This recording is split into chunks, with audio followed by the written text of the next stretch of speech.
Hi, friends. It's Dianne with Someone Gets Me, this great visionary playground podcast that we have. And today, with the magic of technology, I am sitting with Sarah Santacroce, and she's in Switzerland, and I am in Florida in the United States. And we have created this great new relationship through a friend of ours, Paul Zelizer. You've probably already listened to his episode, and that was great too. I'm so glad to meet Sarah and bring her on the show because we're going to talk about using empathy and compassion and kindness and being just an authentic, real person when it comes to your life and, more importantly, your business. And in my world, our handshake is our business card and our smile is our logo. So whether we're in business as an entrepreneur or we're a human being just living, we have a business of sharing who we are and what we're about. So I'm so excited to welcome Sarah onto the show and talk about all these powerful things. Welcome, Sarah. Oh, thank you so much for having me, Diane. It's so fun to hang out with you. Oh, we're going to have so much fun today. I'm so excited to have this great conversation. And I'd like to start with, tell us a little bit about who you are. How'd you get here? Kind of like where you were born and what your life has been like. Because from our conversations already, I'm fascinated. I can't wait to hear more. Yeah. Well, maybe it's a good place to post our little joke that we just talked about offline. So I was not born in Sweden, but in Switzerland. And I'm saying that because oftentimes when talking to Americans, they're confusing Sweden and Switzerland just because they start both with SW. So that's the kind of insider joke. So yes, born and raised in Switzerland. And it gets even more confusing, I think, because I speak pretty well English, right? So people are like, huh? Like, how does that work? I thought they spoke French in Switzerland or German. And my mother tongue is actually German. So I grew up in the Swiss German part of Switzerland. And yeah, really stayed. Actually, let me tell that story of my growing up. Sometimes we kind of skip over that, but Right. I think it kind of plays a big role in my life and what I do Mhm. today. So going to go into that. I grew up in a what I now refer to a hippie community. So my parents and their friends bought an apartment building with 6 different apartments. We each lived in our own apartment, but it was those 6 families just like in the same building, and we spent a lot of time together. Like we ate together, we played together, we sang together. The adults, obviously, there was a lot of decision making around, I don't know, garden and who pays for what and all these kind of common decisions. It was normal to me because that's just that was life. That's how I grew up. But then once I kind of grew older and started to see that it was not normal to everybody else, it was like people were like coming to my place, and then we never locked the door, so people just kind of, like all the other people from the building just walked in and out. And my friends, I remember my first boyfriend, he's like, what's up with that? Can't they even knock? Like, why did they just walk in? I'm like, don't mind them. They're like family, right? So yeah, so that was kind of the setting in which I grew up. And so it was very community based. Those values of community, fairness, equality were super important. Besides that, my dad and my mom were very politically engaged for the working force. So it was all about socialism and equality and all that. So it was an interesting setting in which to grow up in. And interestingly enough, as I grew older, I think about at 18, I actually said, okay, enough of that. I'm going to move out. I was very independent at an early age and decided to move to Paris for a year. So I moved to Paris, and then yeah, I think it was starting then that I said, okay, I want to be completely different. If I felt like I was not interested in politics, I was not really interested in any of the things that my parents did, and I felt like, okay, I'm going to go into business. This is the real life. Business is the real life. And so that's kind of how I then, started working and really started paying more attention to business. And it feels like to me, like now what I'm doing now is coming full circle and saying, wait a minute, this part of me that, you know, was the part of growing up, those values and all of that, it feels like they've been hidden inside me for a long time. And it was like I was wearing this mask that I'm finally saying, enough, I need to take that off so that the full self can show up again. So that was the story of the bringing up. That sparks a question for me. Mhm. And that Mhm. is, when you were talking about all those qualities being hidden and now you're bringing them back out.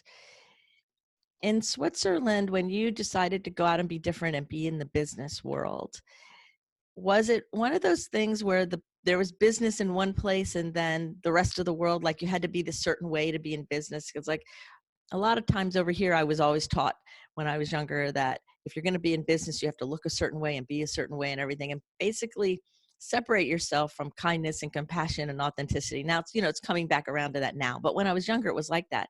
Is that a similar kind of experience to what you had?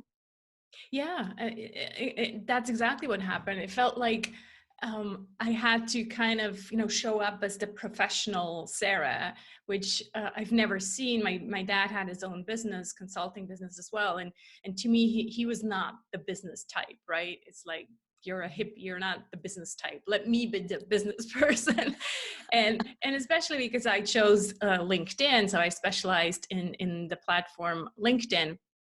And, you know, out of all the platform, it's probably the most business-like, Right. somehow sterile chamber of commerce like platform.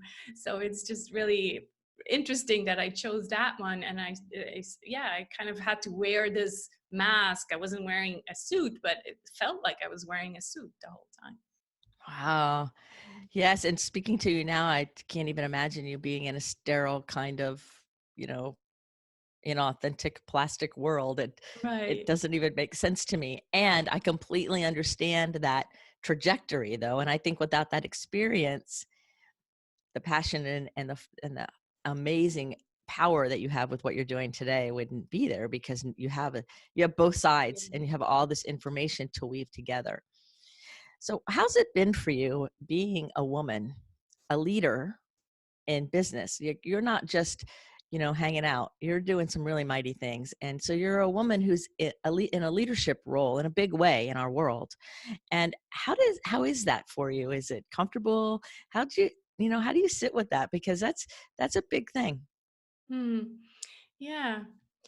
It's never been uncomfortable for me. Again, I think I grew up um, like there was so much talk about equality in you know, our family, any friends of friends. To me, it was just normal that I had exactly the same chances as any guy.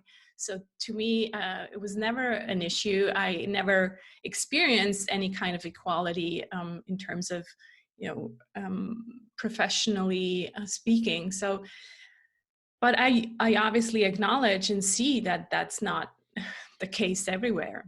So I guess I consider myself lucky that I've had this upbringing and also have never been in this situation of being. Oh, that is really amazing, because even in other large countries in the United States, there's a lot of discrimination of women in business. And for a woman Mhm. to rise to a place of leadership that is more visionary or more progressive happens more today, but Mhm. it's still a longer road. And so I was curious how that was for you, because it sounds more seamless for you, that it was that the more of the awareness was what was happening inside of you, like, hold on, I want to be my real self versus external pushing so much.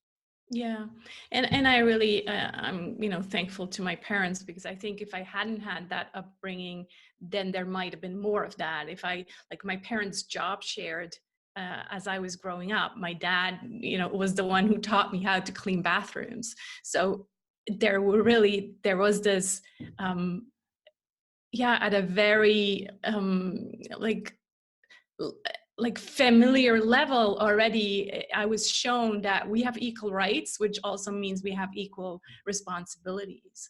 So I think if I hadn't had that upbringing, I think it would have been probably very different for me. Right. Yeah, that's amazing.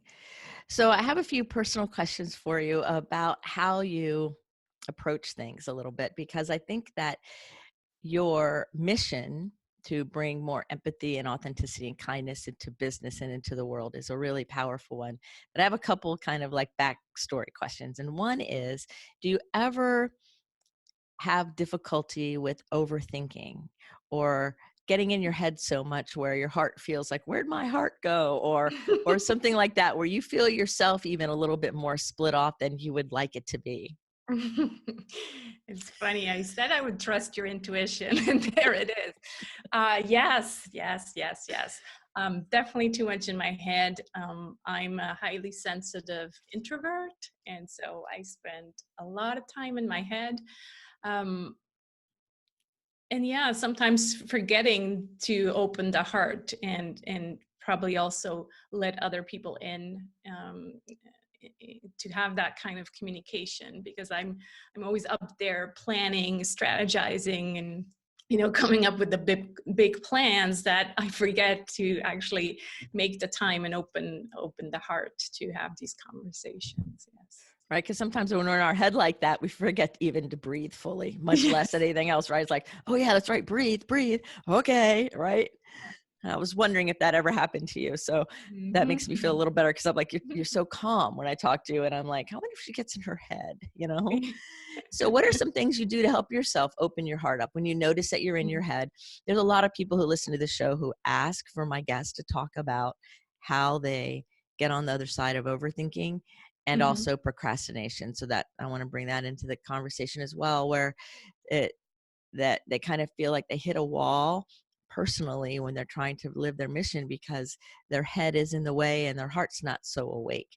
So, do you have any tips or things maybe that you do that you could share with everybody that would inspire them to try, maybe so that they could be more in their Yeah. heart? I think what helped me with figuring out, or really finding that place in my heart and kind of open that window a little bit more. Actually, I did some work with a therapist or a coach, and she said, just open the door. And that didn't feel good to me, because then I was like, well, then kind of like, because I'm highly sensitive, if I just open the door, then all of these other emotions are just gonna kind of like drown me and run over me. So that didn't feel good. So what I then suggested is, can I just open a little window that I can communicate through, and not, still have the distance. I very much need this distance, so that I don't, get overwhelmed. I have, very few really good friends, but I'm very close to those friends, but I'm not a person who needs 20 friends. So distance is important to me, realizing that I need this distance, but being able to communicate through this distance. Maybe, like, for example, for my community, they want me to communicate with them, and so they feel like I'm their best friend, and I'm like, well, that's not really going to work for me. I can't be best friends with all these people. So I'm like, well, I can open the window and be close, but yet there's enough distance for me to feel safe and have my boundaries. So does that speak to the what you had in mind about the heart? That's absolutely beautiful. And I kind of use the analogy, which is very similar to your door versus window, of like a cell membrane where it has different opening levels. And so, Mm. because I'm an intuitive and I'm an empath and I can absorb energy, I have to really learn how to like discern what to let in and how much of it and how often and everything. I love your door and window analogy. That's like Yes. really cool because it's true. And you also bring up another point that I think is important, and that is relationship. That Mhm. when we're in relationship with others, that doesn't mean we're best friends, Mm. but we do have a relationship. And Yeah. I work with a lot of business people who were running businesses, and I've heard a couple people say, well, people are going to want too much out of me, so I'm just going to stay really distant, and I'm not going to let anybody know who I am, and I'm just going to put everything up on social media, but my face is never going to be there, and I'm never going to be part of it because I don't want anyone to suck me dry. Mm. Mhm. And I'm like, well, Relationship is not just friends. I was shaking my head no too. I'm like, well, wait a second, Mm, because we're building relationships always. And if we're going to be successful as a human being, because we're meant to be in relationship, and if we're in business of any type, but for either one of those independently, even if we're unwilling to build relationship, whether it's through the window because it's of our energy or our ability to take whatever that feeling is, but also if the door is wide open and people can come and go, there's like all those different variances. If we're not willing to be in that kind of flow, then that cheats us and everybody around us yeah, relationally. yeah. And just because you leave your community with amazing things doesn't mean you're their best friend, but you have a relationship with them. Yeah, and I think it really creates, like, if I think about the online kind of business, which is where we are both in, um, a lot of people lead that way with this idea. Oh, they can see whoever I am, and but I'm not going to let them in. So what this creates is a feeling of exclusion for everybody in their tribe. So some people have these giant tribes, like, but there's still this disconnect, and I think that's not what people are craving today. They're craving to be included, and again, you don't have to become best friends, but there needs to be some kind of inclusion, a dialogue, rather than just talking at the community. So I Mhm. think, yeah, Yeah, that, speaking with instead of yelling yeah, at kind of thing. And I yeah, think the pendulum is swung back. People went from overly connected to not mhm, connected and not really caring about being that connected. And then people that are connected more to their heart and their soul and are sensitive are going, whoa, whoa, whoa, whoa, whoa, we're losing that human part and we're meant to be connected. And so now I think it's swinging back the other way. that's true. and Yeah, and that's kind of fascinating to watch. I'm kind of glad it's swinging back. It's been very kind of crazy with everybody disconnected everywhere. yeah. So what do you do to decompress or take the stress out of your life? Because highly sensitive people who are in their head and having to open their heart and all of those things, we have to have a way to help pass the stress through so we don't get sick. I call it empath distress disorder. Hmm. What do you do to help yourself with your stress level or just to stay balanced? Yeah. Can give you an example of just last night, right? Because Mhm. usually it hits me in my sleep. So my mind just doesn't stop and keeps going, keeps going.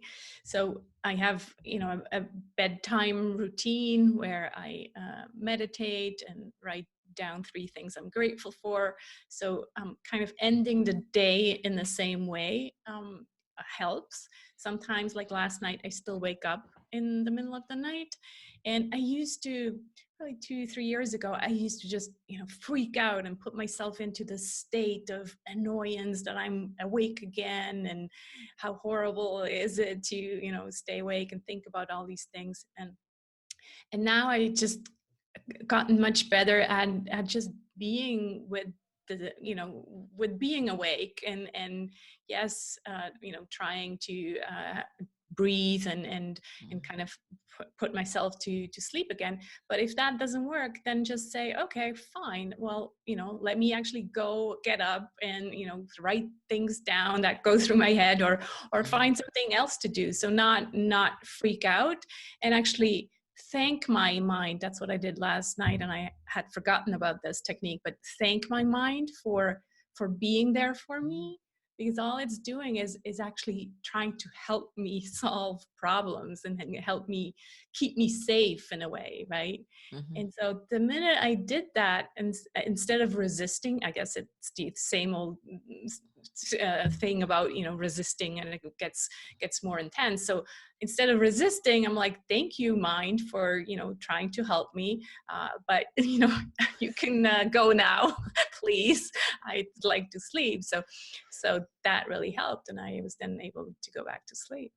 Yeah. Right. And so that thank you was an act of surrender, right? Hmm. Hmm. And for me, the function of surrender means energy conservation. And so when you kind of changed the paradigm on your mind and didn't let it run rampant and said, well, thank you very much, and at the same time, I really need to sleep, that gave you that sense of surrender so your whole system could relax, and that's where the safety is, so that's a brilliant suggestion, and I don't think anybody's ever suggested something like that on the show yet, so I Mm. love it. And that's a good one. It's a really good one. Yeah, thank you. Yeah, surrendering is big. I have this little box. Maybe it gets a bit too woo-woo, but I have this little box where I put little notes inside and say, this I'm not going to worry about anymore. Here, you take care of it.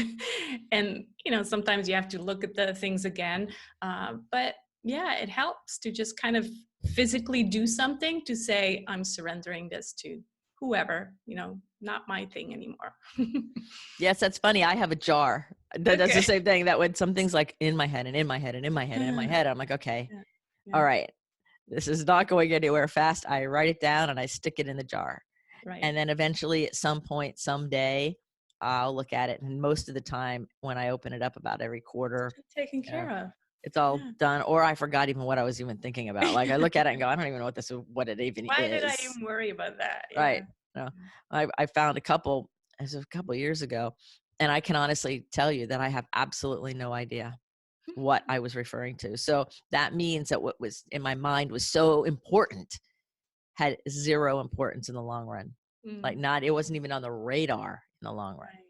And Yeah. so having a jar or a box or a place to put it up on the shelf and say, we'll get back to you, is a great, not only is it an act of surrender, it's an act of trust and faith in the universe True. that everything's working the way it's supposed to. So that, I don't think it's woo woo at all. And, or maybe we're both woo woo. I don't know, We're Sarah. both woo woo, and that's fine.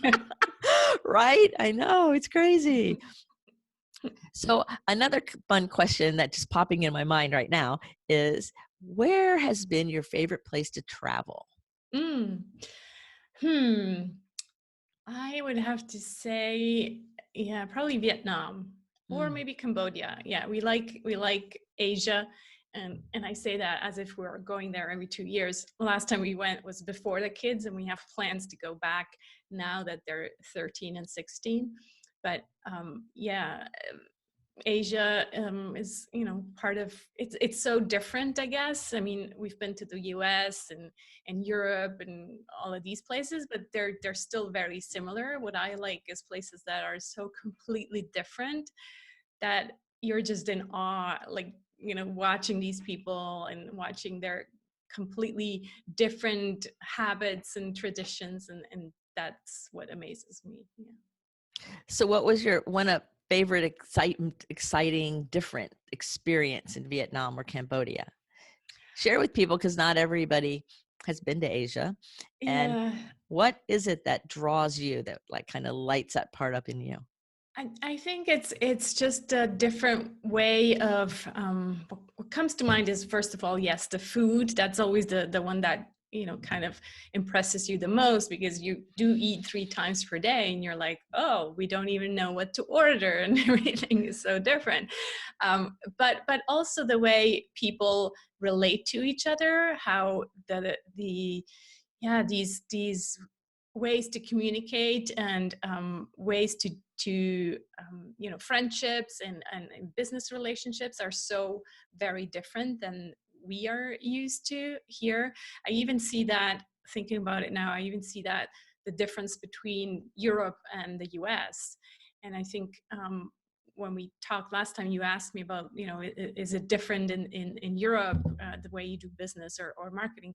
And yes, it's different. So imagine if it's different between the two of us, how different it is between an Asian country and us. And so those kind of differences fascinate me. And what I enjoy most is just sitting at a cafe somewhere and watch people. And that, just as an introvert, that's my favorite thing to do, because I'm with people, but I don't have to actually communicate with them. I just watch their daily lives.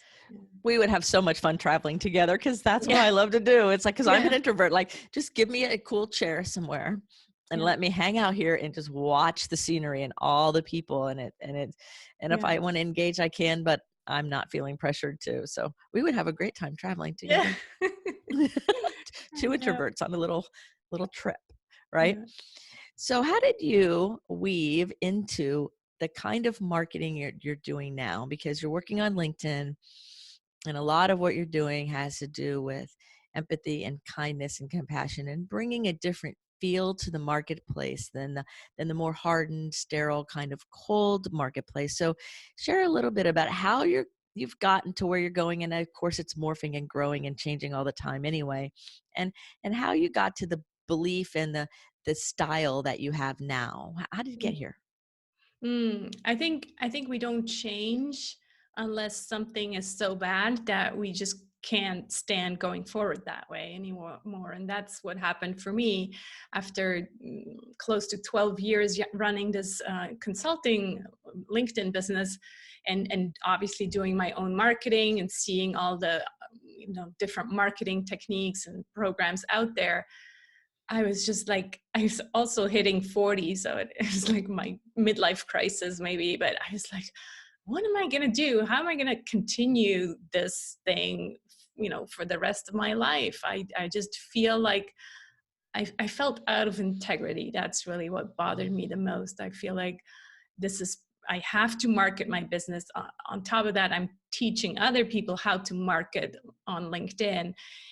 And it just didn't feel integrous anymore. I felt like I'm applying these techniques that the other big marketing gurus out there said that's what you have to do, and it was a lot of this cookie cutter approach, and using these strategies like talk about the pain, use fear, use urgency, all of these marketing best practices that we hear about all the time.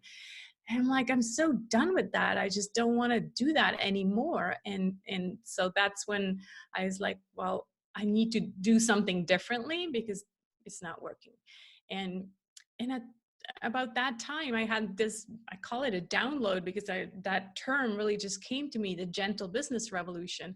And it was also when I kind of dug into my own story and these values and the story with my growing up happened. I'm like, well, yeah, what my role really is in business is to show that you can do business with empathy, with kindness, and business does not have to be tough. Business is business. That's BS, because business can be human, and can be gentle. So that's how this all came about. And so the main mission is really to transform marketing into something that is not only feels good and feels aligned with our values, but also does not use those fear-based techniques, but uses empathy instead. Wow, using empathy rather than fear in marketing. I think some people would hear you say that and go, "What?" Like, I think that because they're so used to having to be defended against being sold, like the used car salesman thing and, Yeah. that kind of thing. Hmm. And once they run into somebody who just authentically cares and has empathy, then I think it would confuse some people. And I've interviewed on this show Paul Zalazar, who we both know, and he is awarepreneurs, right? And it's about that. And I've also interviewed Danny Gardner, and she does a lot of and she calls it quiet marketing in a different Love that. fashion, but the same idea, similar ideas to you, and Hmm. lots of other people, George Cal too, and Jason Stein. There's lots of people that I know that are more and more saying it's coming from our heart and it's our empathy, and that is where the authentic human connection is. And then from there things grow Yeah. organically in a way that's productive for all people, right? Hmm. So how have you made the shift? What did you have to do to make the shift from the sterile business world to living authentically with your empathy and your kindness leading the charge, so to speak? How did you do that? That's a big shift. Yeah, I will say that I like my subscribers on my list, my people, they, when I started writing about this, they're like, Sarah, you were always authentic. What are you saying? You were never. So in a way, I feel like, yes, that's probably true. I was never like the pushy car salesman, but still, I feel personally that I have used techniques that didn't feel good to me, so that there was not, it was not authentic because I applied someone else's recipe for success or cookie cutter approach or whatever you want to call it. So the transition for me was just basically saying, let me start noticing. I think that's the Mm. first step really in any kind of transformation or transition, is let me start noticing and let me sit with how it feels. Yes. Because when we know how, when we're busy and we're just kind of in the doing mode, we don't really pay attention. It's just like, oh, that's part of what we do, and let me send out another email, and let me say that the cart closes in 20 minutes. It's just the doing thing. But once you actually start to pay attention, that's when you're like, whoa, I'm doing this? Like, what did I just say in that headline? And not just for ourselves, because I don't want to go like, beat ourselves up, but also seeing what other people use in their marketing, and how does that make us feel on the receiving end. Like, I believe the current marketing paradigm is a big contribution to the level of anxiety and angst we're feeling all over the world. It's part of yeah, it's really part of that. And so really starting to be aware and say, how does that make me feel? And do I want to make people feel like that? Really? I know that heart-centered entrepreneurs will all say, no, that's not, I'm just doing it because I thought that's how it's done. So yeah, start becoming aware. And then the second step would be to say, okay, I give myself permission to not do it that way anymore. Yes. and Yes. and and, and it's only you who can give yourself permission. You can't wait for someone else to give you permission. So saying, hey, I'm different, I'm going to do it differently. And yeah, this enough is enough, let me change. Right. And it's coming from the inside, and that's Mm-hmm. what you're saying. It's not about outside, but I love the awareness part that you're talking about, how when I'm experiencing somebody else's marketing, how does it make me feel, as well as what I say, right? Because Mm-hmm.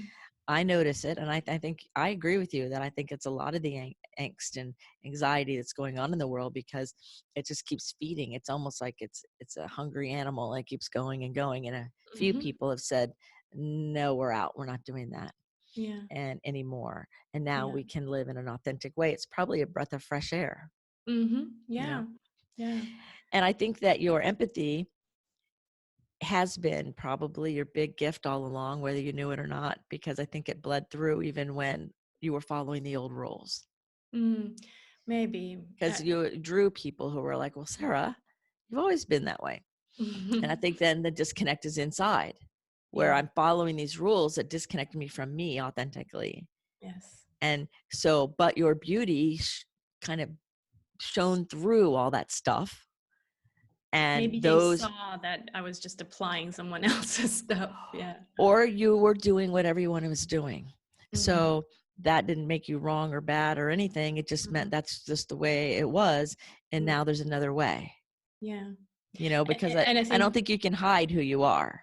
no, that's true. Yeah. And I think that's the message to everyone listening as well. I'm not trying to point fingers and say you're doing it wrong, right? That's not what this is about. Because it's about saying, hey, did you know that there's another way? Mhm. And that creates such a big relief. I believe it's like, for me, it was like this big weight that has been lifted. I'm like, finally I can just show up as myself and bring everything, and not worry about other people or anymore. Right. I think it is greatly relieving. I remember when I first started learning that I didn't have to do it all those ways that were so uncomfortable, that I was so resistant. I was like, I'm not doing that. Right. Not doing it. Okay, so that's the way that's going to work.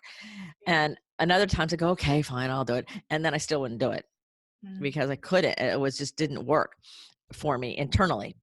And then when people started saying, well, you can do it this way or that way, and it started aligning more, Mm-hmm. then the learning curve was more a technicality Yeah. than the process. And so I made friends with it, and then it was much easier, of course, because now it's aligned. Right. And so I think that's really exciting. I love it. So what's the favorite part of your business for you? What's a favorite thing? You work for yourself, you live in a great country, you have a great family, and you obviously have shifted your business into something that's fulfilling your soul and your mission. So what's the favorite part you've got? I think my favorite thing is creating new things. I love, hanging out with my community and sharing now this new approach to marketing and having these community calls.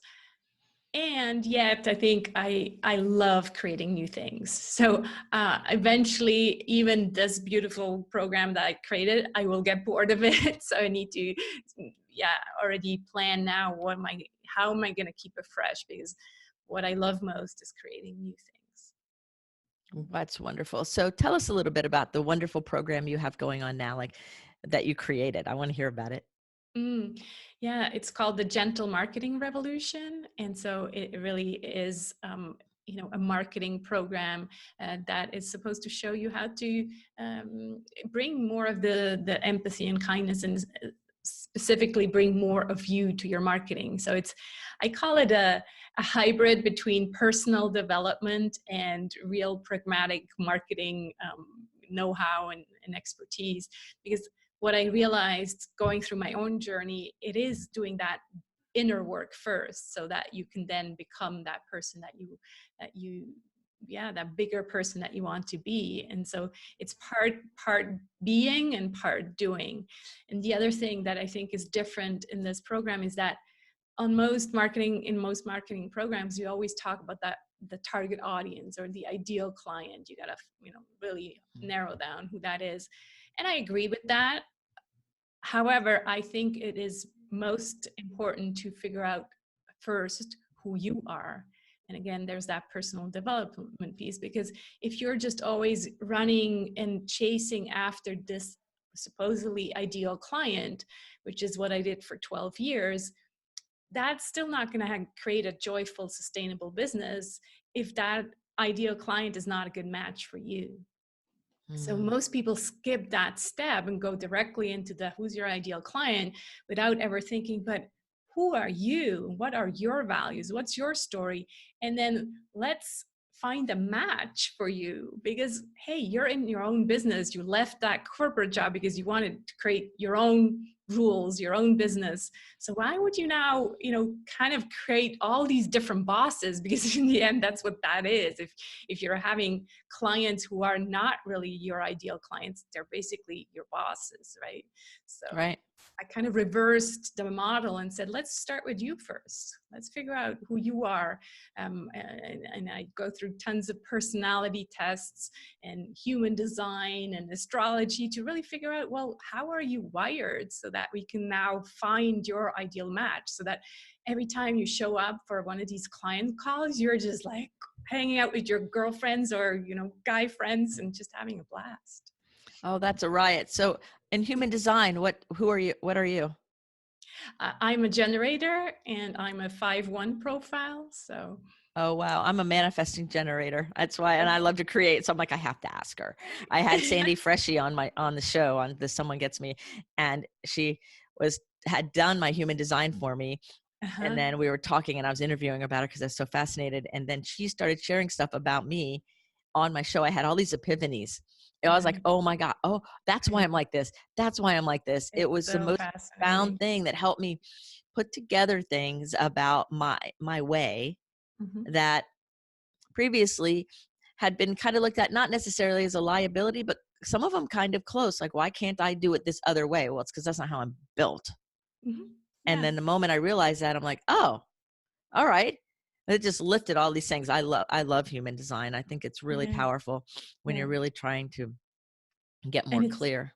it's so empowering for the entrepreneur, because what you just said, all of a sudden you have all these realizations and you're like, oh, so yeah, if I do Mhm. it this way, it will work for me and I'll be more joyful because I'm in my design. I'm acting in my design, right?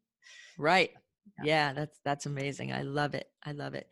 So, do you have a success story of somebody that you started working with? I'm assuming that since you worked with LinkedIn and professionals, that people from anywhere in our viewing audience, which is 63 countries now, I believe, can contact you, right? And we'll put your contact information in the show notes.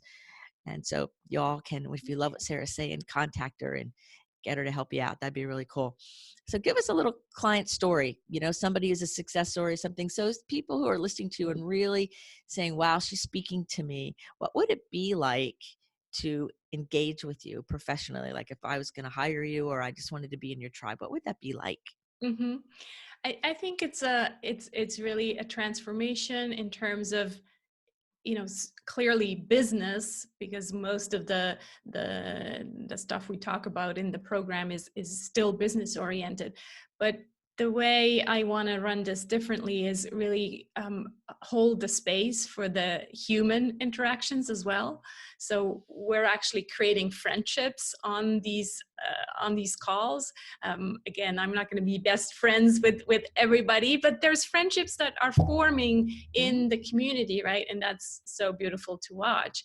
And kind of the most, if you look at the testimonials, the most common feedback is really finding clarity in who they are, who they want to serve, and just finding that marketing can actually be fun if you let it be in a creative process. That's kind of what I want people to take out of it. So it's freeing themselves up from this marketing anxiety. It's interesting because the first title for the program was called anxiety-free marketing, because I really felt that there was so much anxiety around this topic of marketing.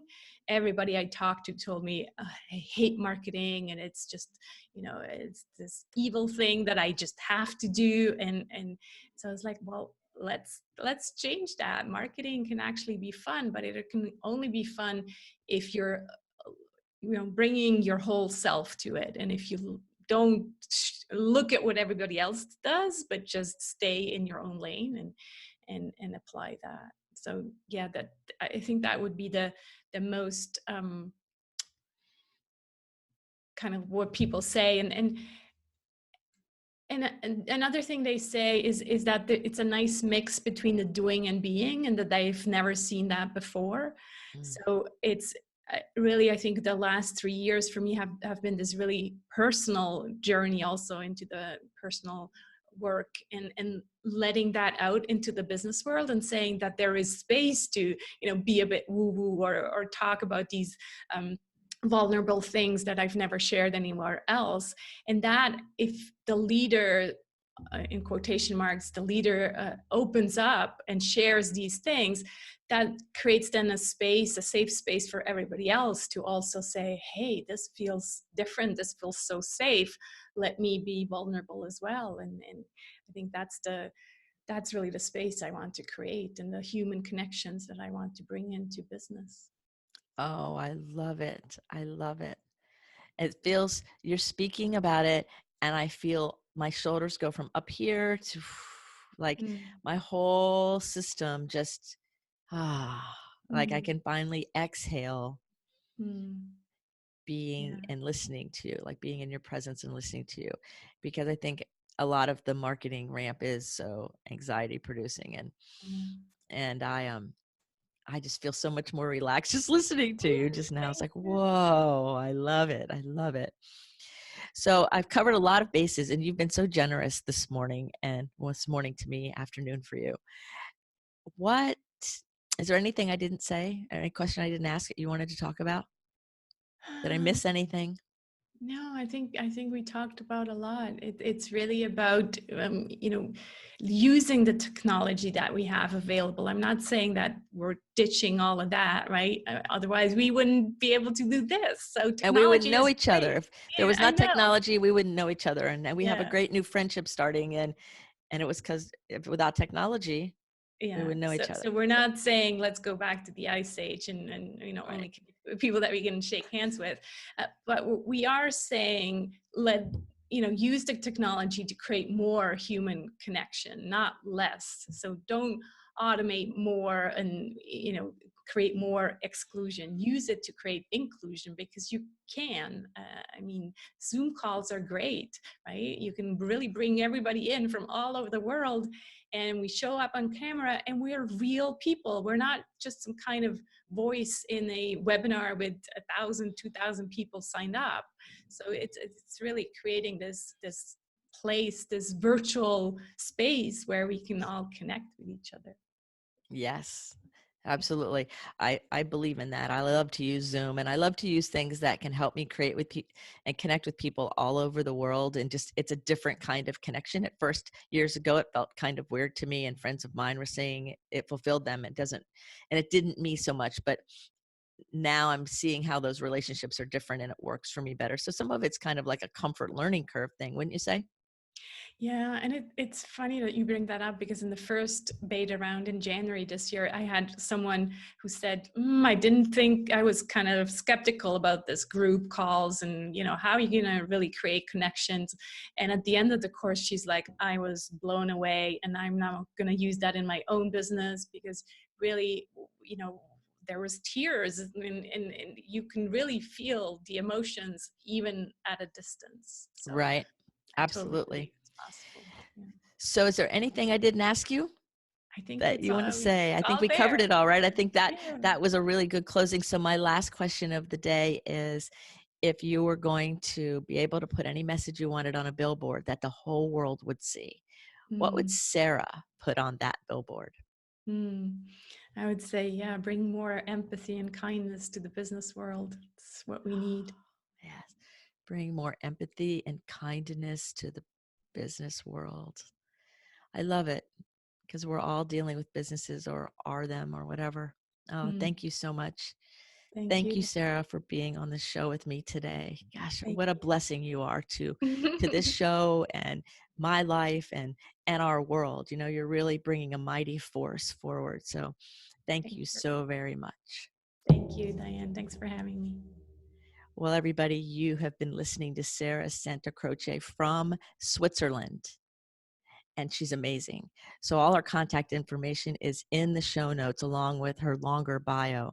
So if you really enjoyed what you were hearing her speak about, or you resonated with it, or maybe you felt a little weird rub in your soul, call her, contact her, reach out to her, and connect. Because in that connection will be an amazing opportunity for you. I don't know what it is, but I know if we feel it, it's time to follow it. That's how I use my intuition. So thank you for listening to the show. Thank you for Sarah for being here on Someone Gets Me.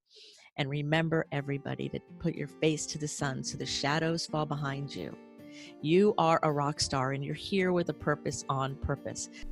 I trust you enjoyed today's show. Be sure to subscribe to the channel and make sure you ring the bell so you can see all the episodes as they come out. Episodes just like this, meant to inspire you and enrich your life. Until next time, be well.